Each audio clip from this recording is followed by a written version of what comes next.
কি পিঠা সবাই বলেন তো? রাইট, এগুলো হচ্ছে বড়া পিঠা। তো আসসালামু আলাইকুম এভরিওয়ান, সকলে কেমন আছেন? তো আজকে আমি দেখেন বড়া পিঠা বানানোর জন্য এখানে চালের গুঁড়া, তারপরে সাথে নিয়ে গেছি ভাত বাটা। কারণ ভাতটা দিলে বড়া পিঠাটা খুব সুন্দরভাবে ফুলে। আর এদিকে তো এখানে আমি বড়া পিঠা গোলার জন্য এদিকে আমি পানি গরম করতে দিছি। আর এই যে দেখেন আমার ছেলেমেয়েরা তো খাওয়ার জন্য একেবারে রেডি। কখন পিঠা হবে কখন হবে। আর এখন বাজে রাত্রের প্রায় 10টা।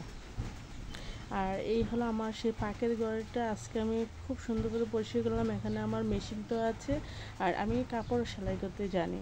তো আমার মেশিনটা একদম পরিষ্কার করে নিলাম। তো কালকে আমি ইনশাল্লাহ কাপড় সেলাই করব, আর সেই ব্লগটা তোমাদের সাথে শেয়ার করব। তো এখানে আমি চালের গুঁড়া আর ভাতটা ভালোভাবে মিক্স করে নেব। তারপরে দিয়ে দেবো পরিমাণ মতো লবণ আর পরিমাণ মতো চিনি। এখন ভালোভাবে সবগুলা মিক্স করে নেব। তারপরে মিক্স করা শেষ হলে দিয়ে দেব পরিমাণ মতো পানি। আর যে যে পরিমাণ মিষ্টি খাবে সে পরিমাণ চিনি দিবে। আর এই দেখো আমার কিন্তু অলরেডি গোলা শেষ। তো এখন আমি কি করব, পিঠা বানাবার জন্য এই যে আমি দেখো চুলায় দিয়ে দিলাম পরিমাণ মতো তেল। আর বড়া পিঠা বানালে তেলটা বেশি দিলেই ভালো হয়। তো এদিক দিয়ে দেখো আমি আবারও নেড়ে ছেড়ে ভালো করে মিক্স করে নিলাম। যাই হোক, এবার বিসমিল্লাহ বলে দিয়ে দিলাম কড়াইয়ের মধ্যে। আর প্রথম পিঠাটা কেমন হয় জানি না, যেহেতু আমি ফার্স্ট টাইম বানাচ্ছি। খারাপও হতে পারে আবার ভালোও হতে পারে।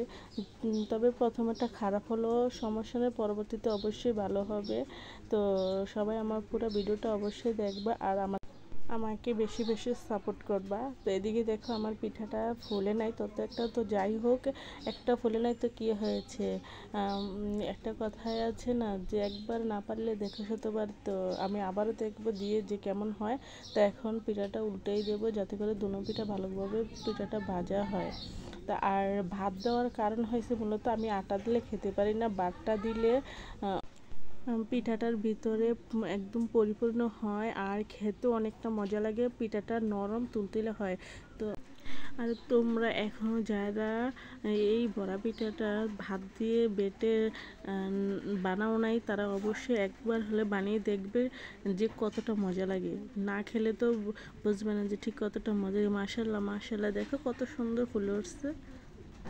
আর আমরা যেহেতু কুমিল্লার মানুষ, তো আমাদের এখানে যখন জামাইরা আসে তখন আমরা সকালবেলা নাস্তা হিসাবে কি দেয়, বড়া পিঠা। কারণ জামাইদের এই বড়া পিঠাটা খুবই ফেভারিট একটা পিঠে। আর ফাইনালি আমার পিঠা বানানো শেষ। তো তোমাদের যাদের যাদের পছন্দ অবশ্যই একবার খেয়ে দেখবা। তো আজকের ভিডিওটা এই পর্যন্তই। সবাই ভালো থাকো, সুস্থ থাকো, আল্লাহ হাফেজ।